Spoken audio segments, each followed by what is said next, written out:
Hello, ഞാൻ ഈ video എടുത്തത് ഒരു മഴയുള്ള ദിവസമാണ് കേട്ടോ. അപ്പോൾ മഴയൊക്കെ മാറി ഇപ്പോൾ ഒന്ന് നടക്കാൻ ഇറങ്ങിയതാണ്. അപ്പോൾ കുറച്ച് പൂവൊക്കെ കണ്ടപ്പോൾ അതൊക്കെ പറിച്ചെടുത്ത്. റൂമിലുണ്ടായിരുന്ന പൂവൊക്കെ വാടിപ്പോയുണ്ടായിരുന്നു. ഈ പൂ കണ്ടപ്പോൾ എനിക്ക് നാട്ടിലുള്ള ചെത്തിയില്ലേ, വെള്ള കളർ ചെത്തി, എനിക്കത് ഓർമ്മ വന്നു. ഇപ്പോൾ പറിച്ച 2 വെള്ളപ്പൂക്കൾക്ക് നല്ല സ്മെല്ലാണ് കേട്ടോ. റൂമിൽ കൊണ്ടുവച്ചിട്ടൊരു 2-3 ദിവസത്തേക്ക് ഈ പൂക്കളുടെ സ്മെല്ലായിരുന്നു, നല്ല രസമുള്ള സ്മെല്ലായിരുന്നു. പിന്നെ അവിടെ ഉണ്ടായിരുന്ന വേറെ കുറച്ച് പൂക്കളും കൂടി പറിച്ചിട്ടുണ്ടായിരുന്നു. ഇതൊക്കെ കൊണ്ട് ഇങ്ങനെ അറേഞ്ച് ചെയ്ത് വെക്കുക എന്ന് പറയുന്നൊരു രസമല്ലേ. ചില പൂവൊക്കെ പറിക്കുമ്പോൾ ഞാൻ വിചാരിക്കും ഇത് കുറച്ചും കൂടി വലുതായിട്ട് പറിക്കുക, അങ്ങനെയൊക്കെ വിചാരിക്കാറുണ്ടായിരുന്നു. പിന്നെ 2-3 ദിവസം കഴിയുമ്പോൾ അതൊക്കെ ഇവിടെ വൃത്തിയാക്കിയിട്ടുണ്ടാവും. അപ്പോൾ എനിക്ക് തോന്നുന്നു അയ്യോ നേരത്തെ പറിക്കായിരുന്നു എന്നുള്ളത്. വെച്ചാൽ ഞാനിപ്പോൾ ഈ പറിച്ച പൂക്കളെല്ലാം ഇവിടെ കാട്ടുപൂക്കളായിട്ടാണ് കാണുന്നത്. അപ്പോൾ അത് കാരണം കാട്ടുപൂക്കൾ എന്ന് വെച്ചാൽ കാടായിട്ടാണ് കാണുന്നത്. അപ്പോൾ അതൊക്കെ ഒരു വേഗം വൃത്തിയാക്കി കളയും. പിന്നെ ഇത് വെള്ളത്തിലിട്ട് വെച്ചിട്ടുണ്ടെങ്കിൽ കുറേ നാൾ നിൽക്കും, പെട്ടെന്നൊന്നും വാടിപ്പോവൊന്നുമില്ല. അപ്പോൾ ഒരു പ്രാവശ്യം പറിച്ചിട്ടുണ്ടെങ്കിൽ കുറേ നാൾ ഇതിങ്ങനെ റൂമിലിങ്ങനെ ഇരുന്ന് കാണാനുള്ളതുണ്ട്. ഈ ഒരു വ്ളോഗിൽ ഞാൻ ആഡ് ചെയ്തേക്കുന്നത് ഈ പൂവൊക്കെ അറേഞ്ച് ചെയ്തേക്കുന്ന ഈ വീഡിയോയും പിന്നെ ഒരു ജങ്ക് ചാനൽ ചെയ്യണതുമാണ് കേട്ടോ. അപ്പോൾ ജങ്ക് ചാനൽ ചെയ്തതിൻ്റെ ഷോർട്സ് ഞാൻ അപ്ലോഡ് ചെയ്തിട്ടുണ്ടായിരുന്നു. അപ്പോൾ ഷോർട്സായിട്ട് കാണണം എന്നുള്ളവർ അത് പോയി കാണണേ. വ്ളോഗായിട്ട് അപ്ലോഡ് ചെയ്യാൻ വേണ്ടിയിട്ട് ഞാനൊരു 10 വീഡിയോ എടുക്കും. അതിലൊരു 2 വീഡിയോ ആണ് ഞാൻ എഡിറ്റ് ചെയ്ത് എനിക്ക് തോന്നുന്നത്. കാരണം ഷൂട്ട് ചെയ്യുമ്പോൾ ഇത് വ്ളോഗിൽ ആഡ് ചെയ്യാമെന്ന് തോന്നിയാലും എഡിറ്റ് ചെയ്യുമ്പോൾ ഇത് ചേർത്താൽ രസം ഉണ്ടാവില്ല എന്ന് തോന്നിയിട്ട് അതൊക്കെ മാറ്റിക്കളയും. അപ്പോൾ ഇതാണ് കേട്ടോ ഞാൻ കുറച്ച് നേരം എടുത്ത് സെറ്റ് ചെയ്ത് വെച്ച ഫ്ലവർ വേസ്. ഇത് കഴിഞ്ഞിട്ട് ഞാൻ പിന്നെ ജേർണലിങ് ചെയ്യാൻ തുടങ്ങി. ഇതൊരു കുക്കിയുടെ പാക്കറ്റാണ്. അപ്പോൾ നല്ല ഭംഗിയുണ്ടായിരുന്നു പാക്കറ്റ്. അപ്പോൾ അത് കാരണം അത് വെച്ചിട്ട് തന്നെ ചെയ്യാമെന്ന് വെച്ചിട്ട് എടുത്താണ്.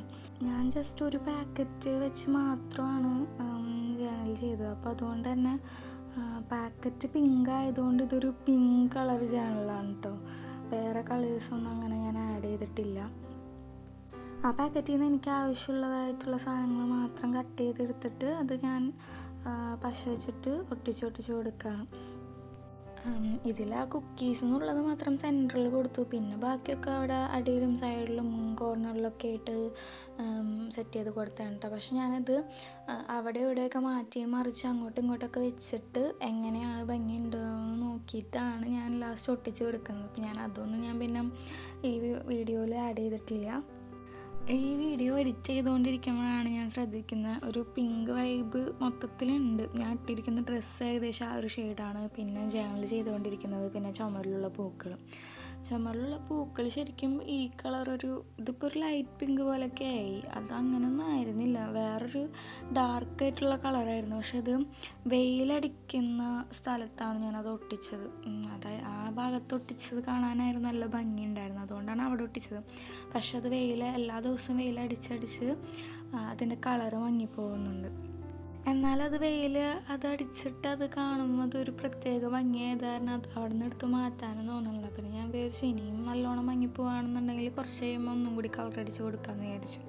പിന്നെ ഈ കട്ടൗട്ട്സ് വലിയ കട്ടൗട്ട്സ് മാത്രം ഒട്ടിച്ച് കഴിഞ്ഞതിന് ശേഷം ഞാൻ പിങ്ക് സ്കെച്ച് പെൻ വെച്ചിട്ട് ജസ്റ്റ് ബോർഡറിൽ ഇങ്ങനെ വെറുതെ ഒരു ഡിസൈനൊക്കെ വരച്ചു കൊടുത്തു. പിന്നെ അതിൻ്റെ ഉള്ളിലും കൂടി ചെറുതായിട്ട് ഒരു ബ്രൗൺ കളർ വെച്ചിട്ട് ഞാൻ ഷെയ്ഡ് കൊടുത്തായിരുന്നു. പക്ഷെ അത് ബ്രൗൺ ആയിട്ട് തോന്നില്ല, ഭയങ്കര ലൈറ്റായിട്ട് കൊടുത്തത്. അപ്പോൾ അതൊരു പിങ്കിഷ് ഷെയ്ഡിൽ തന്നെ നിൽക്കുന്ന രീതിയിലാണ് അത് വന്നത്. അത് കഴിഞ്ഞിട്ട് ഞാൻ ബ്ലാക്ക് സ്കെച്ച് പെൻ വെച്ചിട്ട് കുറച്ച് വരകളും കുത്തും കോമയും പിന്നെ കുറച്ച് സ്റ്റാറും ലവ് ഷേപ്പും അങ്ങനത്തെ കുറച്ച് പിന്നെ 2 കുക്കീസ് ബ്ലാക്ക് പെൻ വെച്ചിട്ട് വരച്ചതൊക്കെ ഞാൻ കുറച്ച് ആഡ് ചെയ്ത് കൊടുത്തിട്ടുണ്ട് കേട്ടോ. ഈ ജേർണൽ എനിക്ക് എൻ്റെ ബെസ്റ്റ് ഫ്രണ്ട് ഗിഫ്റ്റ് ചെയ്തതാണ് കേട്ടോ. അപ്പോൾ ഇതൊരു കുഞ്ഞൊരു ജേർണലാണ്, അതുകൊണ്ട് തന്നെ ഇതിൽ കുറച്ച് സാധനങ്ങൾ ഒട്ടിക്കുമ്പോൾ തന്നെ ഫില്ലോ. ഈ ജങ്ക് ജേർണലിൻ്റെ പ്രത്യേകത എനിക്ക് തോന്നിയിട്ടുള്ളത് അതിങ്ങനെ ഫുൾ അതിൻ്റെ ഉള്ളിൽ നിറഞ്ഞു നിൽക്കുമ്പോഴാണ് ഭംഗിയുള്ളതായിട്ടാണ് എനിക്ക് ഫീൽ ചെയ്തിട്ടുള്ളത്. അപ്പോൾ അതുകൊണ്ട് തന്നെ ഈ ബുക്ക് ഇതിന് ഭയങ്കര പെർഫെക്റ്റ് ആയിട്ടാണ് എനിക്ക് തോന്നിയേക്കണേ. ജേർണൽ ചെയ്തതിൻ്റെ ഫൈനൽ റിസൾട്ട് എനിക്ക് ഭയങ്കര ഇഷ്ടമായിട്ടോ. അപ്പോൾ നിങ്ങൾക്ക് ഇഷ്ടമായിട്ടുണ്ടെങ്കിൽ പറയണേ. ഈ വീഡിയോ കുറച്ച് ദിവസം കഴിഞ്ഞിട്ടുള്ളതാണ്, അതുകൊണ്ട് കുറേ പൂക്കളൊക്കെ വാടിപ്പോയിട്ടുണ്ടായിരുന്നു. ഈ പൂവൊക്കെ എനിക്കൊരു വീട്ടിൽ നിന്ന് കിട്ടിയതാണ്. ഞാനൊരു കമ്മ്യൂണിറ്റി കുക്കിംഗ് ഇവൻറ്റിൽ പങ്കെടുത്തിട്ടുണ്ടായിരുന്നു. അപ്പോൾ ആ ഇവൻറ്റ് കഴിഞ്ഞപ്പോൾ അവിടുത്തെ വീട്ടുകാർ തന്ന പൂക്കളാണ് കേട്ടോ. സൺസെറ്റിൻ്റെ ടൈമിൽ ഈ പൂക്കളൊക്കെ ഇവിടെ ഇരിക്കണതാണ് എന്ത് രസമാണല്ലേ. അപ്പം അത്രയേ ഉള്ളൂ. ബൈ.